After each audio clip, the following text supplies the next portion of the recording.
Well, today it's my great pleasure on the 23rd of November, and I have to set the scene, to be sitting on the edge of the water in the Port of Sóller in the lovely company of Maria Frontera, who is the general manager of the Hotel Marina, the iconic building that is known to so many people worldwide. Maria, welcome to Boat Radio. Thank you. Nice to be here. Maria, you have a family story, and it is a fascinating family story because you're not really 100% Mallorquin, are you? No. My mom is Danish and my father is from Sóller, and it's such a nice mix. Because my mix, the blonde mix. No, it's nice because you have the international things with the local, the mix, and it just came up with that lovely business who started my grandparents, okay? But then my mom, who is Danish, gave her know-how here with the Mallorquin man, which you can imagine when she arrived here, it was kind of a shock, okay? Because woman didn't work by that time, and she wanted to have her own work and help with the hotel business. But if we go back, because this hotel has been in this spot for over 80 years, is that correct? Yeah. In this spot, okay. These days, you've got the 4 stars and you've got so much stuff here. But in those early days, I think they shared bathrooms and it was more of a hostel, is that correct? Exactly. By when they started, they have the bathrooms on the hall and they had their own rooms. It was amazing to have hot water. So one of the ads we have at the reception to show the clients when they come in is one that says 12 pesetas per day for the room, and we have hot water. We have a car for if you want to be taken to make an excursion because they didn't have anything. I mean, it was the hotel here, there was no other one, and we have the picture with the old car and the tables just here outside, and that was it. But what about the music and dancing? Music and dancing, that started later. Uh-huh. It was popular because, first of all, my father was a singer. He had a group, so he was playing with that group. So he started with a ballroom on the back of the hotel, and so many people were coming here, and it was so nice. It was closed by that time on the back. It was not open air like we do on the last years, but he sings like Frank Sinatra. I mean, we call it Frankie at home.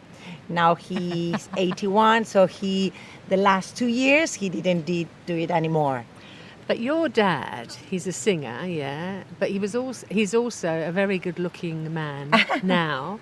And when he was younger, he probably had his pick of ladies. Is that true? Yes, of course, he had. I have known so many girlfriends that came back at the hotel with the families, and sometimes they come and say, "Oh, are you the daughter of Miguel? Oh, I remember that." And it's difficult for him to remember all of the ladies and all of the girls, not because all of them were girlfriends, but because so many people came to the hotel and they were having, sharing dinners, lunch, parties, also with my mom, of course.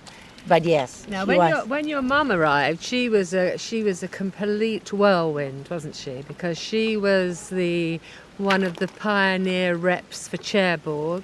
She was. And she came here as a young woman and completely turned this resort and most of Mallorca around under the name of Cherbourg. So I think that is about right, isn't it? Yeah, it's true. She was one of the pioneers, and because she was, of course, speaking different languages, and she loved it. She knew all around Mallorca. She was traveling with the guests at that time, doing the excursions, visiting the hotels. She started in Palma de Mallorca, and then she went to Sóller. Afterwards, she started in Palma, where it was more, the hotels were building rapidly, and not here. It was not developing so quick. And then she started here. She's very well known in Denmark and other places. I have seen different reports, and also when we have journalists coming here, they want to speak with her because she knows so much about all those years and the history of the tourism. Well, I mean, I'm one of those journalists that has interviewed your mum, and my story in my head that I really have to talk about is the fact that she was terribly young when she turned up here. I mean, she was a very young rep, and with all those languages, and she just came and lived around the corner here, And suddenly your dad wasn't going out so much with other women. Is that correct? Yeah, that was correct. He changed his mind when he met her. And it was difficult to catch her too, because she wanted to be or still be independent. And it was really bad seen by the family of my father. So there was a big problem there. I remember that she was telling me that she had to go, she went to Greece because she had an argument with my father. And he went to the travel agency to say, so where is she? Where is she working in Mallorca? And they said, no, she asked to be moved to Greece. And he went, no, I want her back. Like it was his decision, because by that time, you had to have permission for everything. Women couldn't travel with kids abroad without having the signature of the man. I mean, it was something he thought he could ask. Well, but he could stop her going anywhere because he was interested. Okay. Well, at the end, she came back. She and came the back. result is that they got married, and here we are, 3 kids, and the whole history. Indeed. Yeah. And so she brought you your Miguel and Bodil in this wonderful place, and this was your home on the edge of the sea and the Marina and the Port of Sóller. But you were a rebel. You weren't going to stay here, were you? Well, So what did you do then? I started my university here in Mallorca, but I wanted to study in English. So at the end, we could convince my father, because my mom was helping me, of course. And I went to Ireland, to England, and I finally went to the States to do my international business. And it was because of the help of my mom. Otherwise, by those times, it was difficult for one to go abroad. Some of us went, but not all of them. Nowadays, it's much more popular for the kids. And of course, TV and internet and everything has given so much information that all of them think this is just here, one step, and you could go.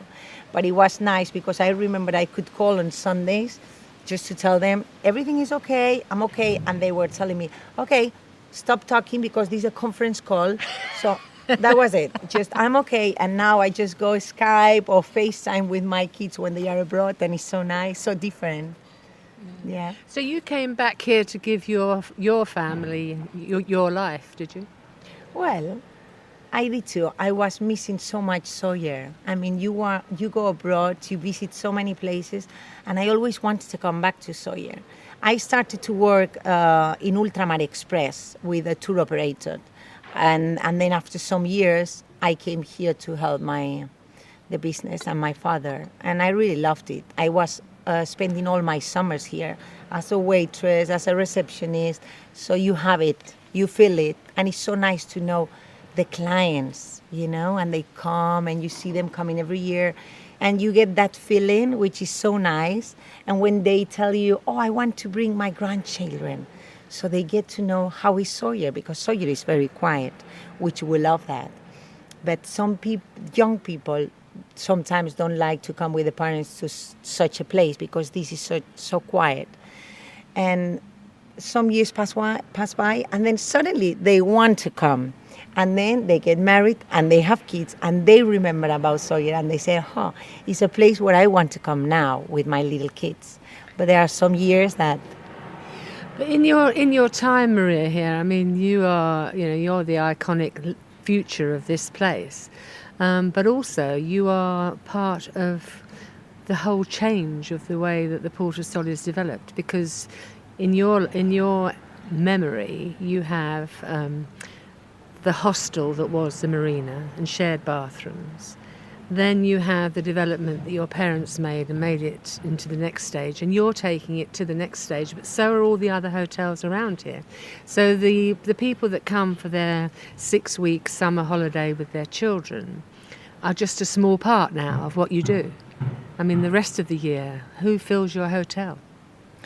Well, nowadays it's nice and fun because you have a commercial mix. I mean, you have, of course, little tour operators that still work with some of the hotels like TUI or Spies, but most of us work with the OTAs, I mean, like Booking and Expedia, all of those. And then we have those small travel agencies that are specialized in hikers, in cyclists, or either yoga groups or detox groups. And we have such a variety of type of guests coming during the whole season. And you can see how it changes depending if it's spring, summer, or autumn, and even winter time. And it's nice because you have different markets, different segments, and you can approach with different things to them. I think all of us are working on that mix nowadays. Before, you were literally tied up with the tour operators, but nowadays you have to have a mix of it. And some of them, the small ones, can even go on their own, just working with maybe Booking or Expedia, but the rest of us have a little mix of everything, which works fine. But in wintertime, if you want to be open, you always need to have a base of clients, and you need at least a tour operator or travel agency that helps you, because flight connections are not so well. So you have to have some allies that help you to bring some clients here. You have a title here as the president of the Hotel Association of Sóller. So tell us about that and how you all collectively work together for the good of the resort. Well, the Hotel Association is one has been working together for so many years here in Sóller. My father was also for 10 years the president, something like that, and some others have been giving his effort to the Hotel Association. It is necessary to be associated because, the public administration works for all of us, but sometimes it's not so efficient. So if you can keep an eye, try to coordinate the efforts, try to mix the public and the private together, it works much better than if you go on your own and they go on your own, because at the end we are all tight. So we have to have meetings with the local town hall. We also work with the federation in Mallorca, because we have to have some meetings with the government of the Balearic Islands, and they have the link to the mainland Spain and talk with the one in Madrid. It's very necessary because some of the new taxes or the new ideas they may have some consequences that they don't think at that moment. So you have to show them, explain them, tell them why, or because they could show them other ideas if they are better or not, and study with them and conclude what is much better for all of us and the residents and the tourists. So the people that come to the Port of Sóller now, particularly in the last few years, will see great changes. I mean, what do you think of the changes that have happened to the infrastructure and the rerouting of the tram and the walkways and the future? I mean, how do you see the future under the new developments? Well, I think that for the last years, the last 5 years, depending on when the clients have come and visit Sóller, they have seen different things. The ones that have known Sóller for many years, they can see the way we try to preserve everything, which is not easy. We have the Sierra de Tramontana, which is the World Heritage by the UNESCO now, and can help us to preserve the mountains, can help maybe the private owners to keep their olivars clean and tight, which is not very easy, and it costs a lot of money.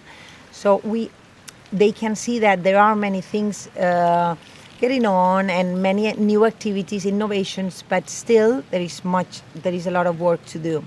They can see that how we spent nearly 12 years trying to demolish the old building Rocamar, which was a nightmare for all of us and also the public administration. But at the end, it's done, and now it's really clean. Maybe now they don't notice the new ones. It's like the tunnel. For many years it was complicated. It was an argument. Do we do the tunnel, not do the tunnel? And now that it's done, you don't notice, you don't talk anymore, and it's really helpful. But every time we have a new innovation or change, there is always the no, the yes, and you have to be involved to see what is going to be better or not. When we did the first line of Puerto de Sóller, con el plan de excelencia, which was a plan, it was involved the local government, main government. There were also many problems because you had to open the whole first line for so many months. They were working nearly 2 years. But now the result of it is so nice. But of course you had to pass through those years. They were really bad. Some people think that it could be that we have too many people, but now it's easier and nicer for the kids, for the disabled to walk around. So I think we do the things the best we can, which is it doesn't mean that we are doing the best, okay? So that's why it's nice to have meetings, coordinate, and have opinions from everyone. As far as the hotels are concerned, one of the unusual features of the Port of Sóller is that you do not have many chains. You're all individually, privately owned hotels. Is that correct? Yeah, most of us, 95%, are all family-owned hotels, which have been here for many years. We know, for example, my father's generation had their colleagues. I'm now working, most of us are my generation, and we do the promotion also of Sóller when we go to the fairs. And it's nice because we have all know each other for so many years. Of course, there is new block coming in, some people buying or having a little bed and breakfast, a new hotel, and some new people coming. But most of us, we have known each other for many years because we are all from Sóller. It's nice to have some new people coming in because people that are not from the hotel business and suddenly they become a part of the hotel business and they come from another business. It's so nice to have their inputs because they observe from the outside, and we don't have to forget about that sometimes we have to be out and look inside to see how can we make it better. Well, I understand that the renovations for this next year will centre very much on the Santa Catalina area of the Port of Sóller, which is in fact directly opposite where we're sitting right now. So in our perfect horseshoe bay, we follow the bay right round to the other side, and that is where the scruffy bit still remains, because it used to be full of military buildings, didn't it? Yeah, well, at least that was another change, which costed a lot of years of negotiation. Okay. They give part of the military base to the town hall of Sóller so they could use it as a parking and renovate it, and they keep the other half. But of course, we had to renovate the buildings, so they had a new residence area for themselves. But that part that you were saying, that they had to do these new buildings for the fishermen, and they have been negotiating with the government. I haven't seen the plan or the project with a timetable. I mean, the calendar is very important when we talk about the public administration. When the project is approved, and I know they will do it, but when they will start the work, when they will finish, these are the main problems of the public administration, because you never know with them. So we have to keep an eye on them for that. I mean, when do they start the work? When do they finish? Did they know about the season when it starts? I know it's important for the local fishermen to have it, and they have asked, and they are pushing them to see if they start right now. Okay, but it's something we have to be careful all the time. So the lobbying of the Hotels Association is very, very important in this then. I mean, it's part of what gets things done. Well, I think we have been always involved with the local town hall. You know that sometimes the government, the parties running the town hall, some of them are more helpful than other ones. It depends the way they see us. I mean, we are, I think, well seen here in Sóller. In some resorts, some areas in Mallorca, the lobby of the hotels are kind of not a devil, but I mean, they don't have a right image. Maybe because some of the areas are not destroyed, but they didn't preserve the places, or maybe they didn't know how they could preserve it by that time when they started to build the hotel, which is another thing. Nowadays, we all know, and nowadays we all work to preserve that. And that's why we just don't want that we have more hotels. I mean, normally the hotels are renovated, but they don't do new hotels, at least in that area. If they had in other town halls already permissions because of some years ago, and they still have their license, that is something they should run on that town hall. But here we are always involved. I think they ask us, or we are always coordinating in Palma. I mean, if the Consellería de Turismo in Palma, which is the one in charge of the tourism in the whole Mallorca, talks with local Sóller for something, through the federation, or they call us, or through the federation in Palma, we are involved if it's something related with the tourism. It's true that sometimes they have journalists visiting and things, and they just don't know how to deal with that, and they try to look for somebody. And I mean, if they do it efficiently, we go with the journalists. We sometimes, when we have farm trips organized here, we go with them on the mountains. We walk with them. We show them around, just to try to promote the not the high season, the low season, and the mid season.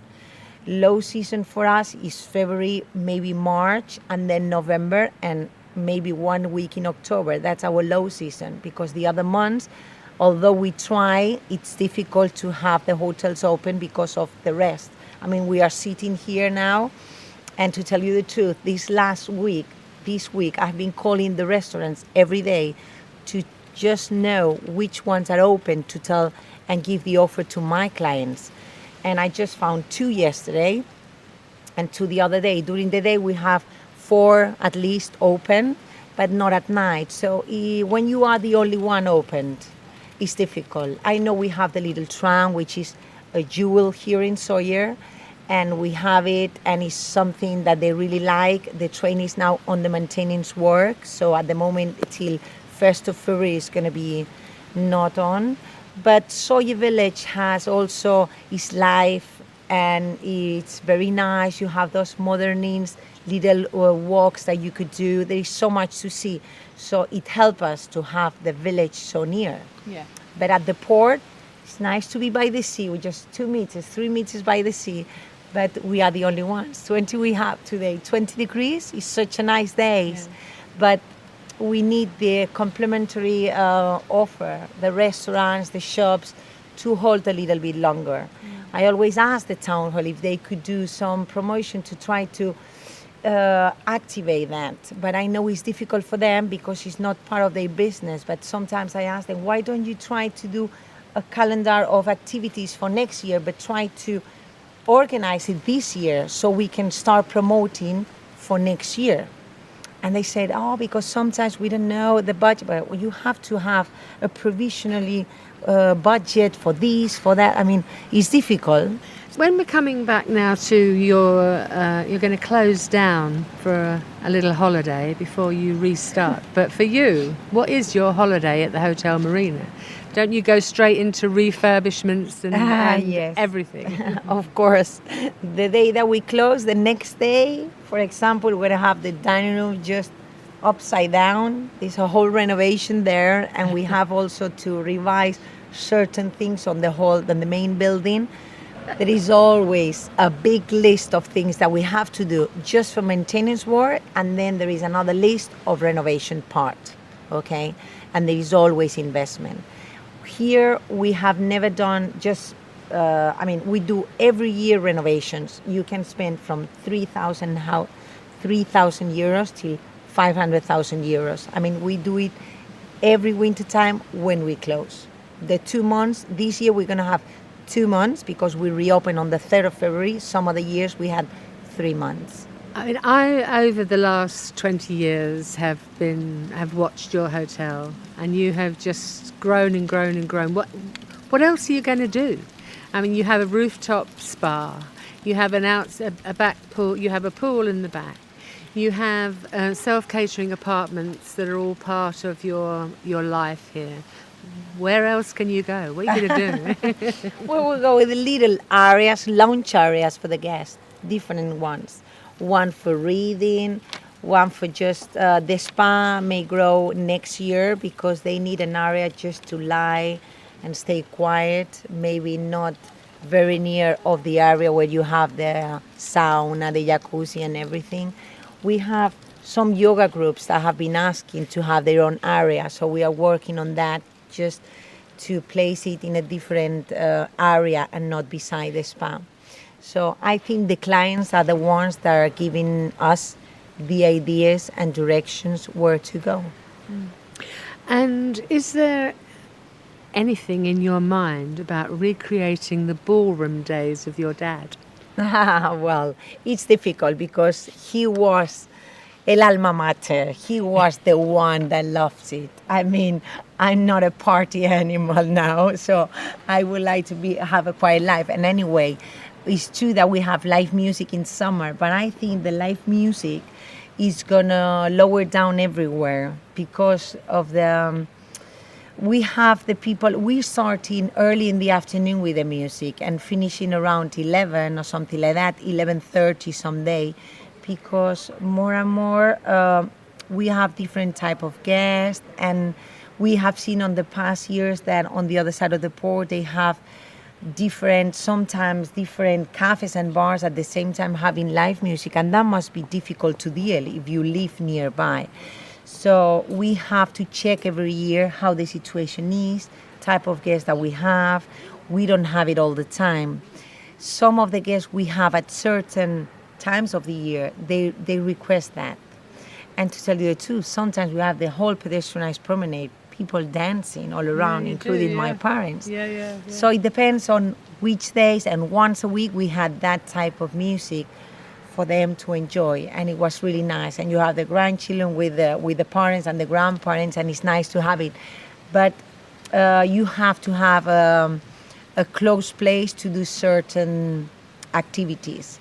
So it's nice to have some music, part of the atmosphere, but the ones of the ballroom will have to be allocated in another place. Maybe we should celebrate a big party for the hotel.